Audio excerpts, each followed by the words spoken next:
When you think about building wealth, so many people believe that they have to increase their income.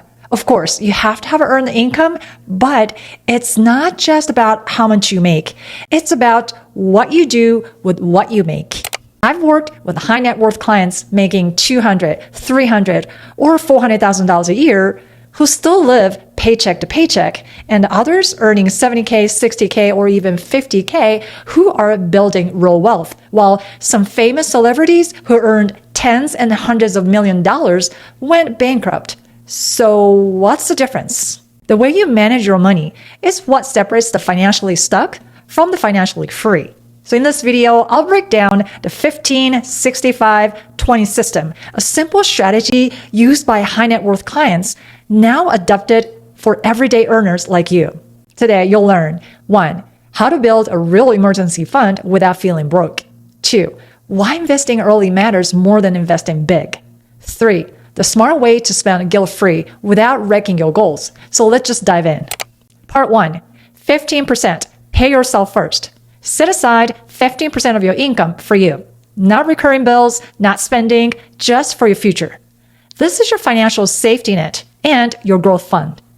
With this 15% solid emergency fund or a cash cushion in place, you are prepared for emergency situations like when your laptop is not working and you need a replacement, or you need to get your flat tire fixed to get to work. There are 2 goals here. 1. Build your emergency cushion. Start small, just a 1 month of core expenses. Not Netflix or shopping, just the basics. Rent, a mortgage if you own a house, groceries, utilities. So now once that's set, work toward 3 to 6 months of essentials. And that's what gives you a real peace of mind. 2. Start investing now. Even if you only have a few $100, start. Compound growth rewards time, not just money. Now, let's compare 2 scenarios. Leah invests a lump sum of $10,000 at age 30, earning a 7% return. Leaves it alone for 20 years. By the time she turns 50, that initial $10,000 has grown to about $38,700 without her adding a single extra dollar. This is a classic example of set it and forget it.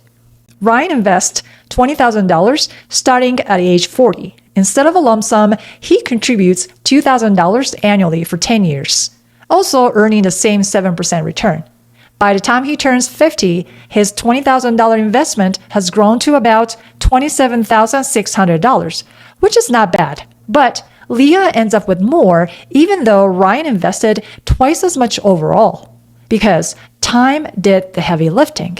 She had an extra 10 years for her money to compound.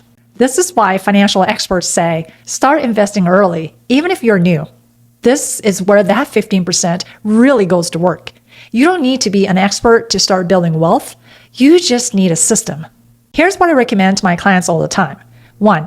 Start with a high-yield savings account.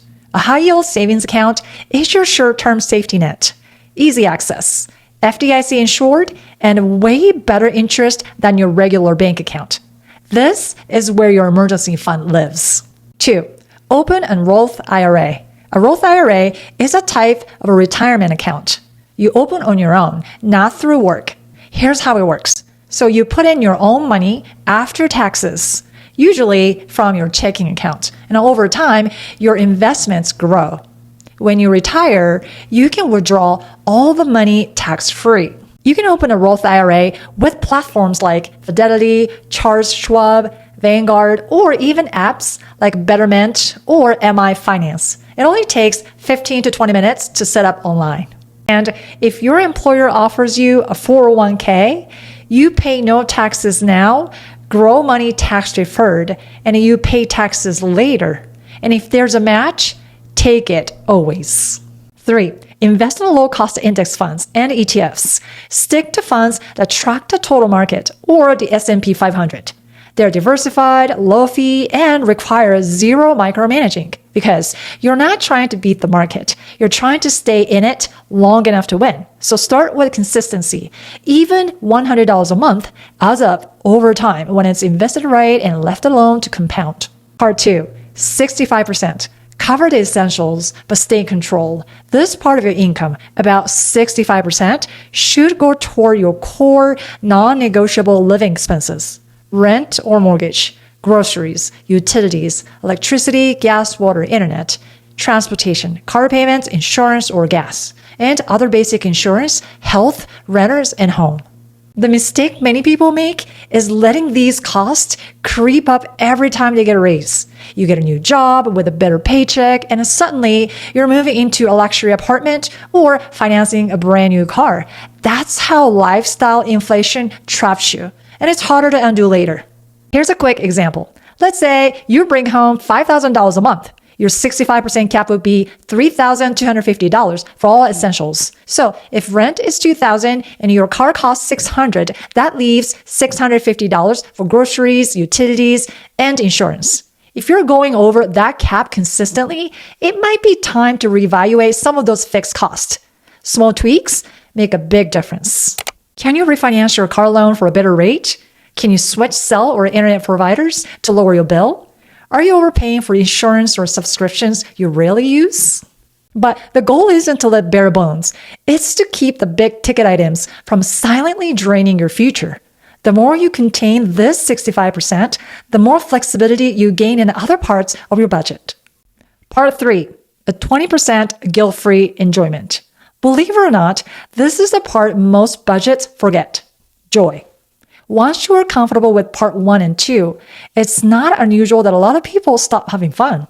Whether it's a weekend trip, a nice fancy dinner, or that one thing you've been wanting. So, budget for it intentionally. It keeps you motivated and balanced. This business owner books his getaway trips twice a year. He buys his tickets 6 months to a year ahead. No appointments during that time.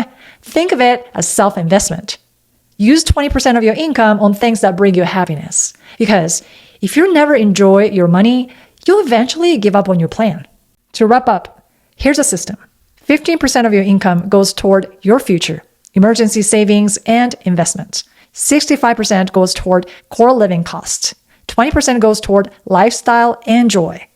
That's how you manage money like the 1%, no matter what you make. If this helped, subscribe for more straight-to-the-point financial strategies. See you next week.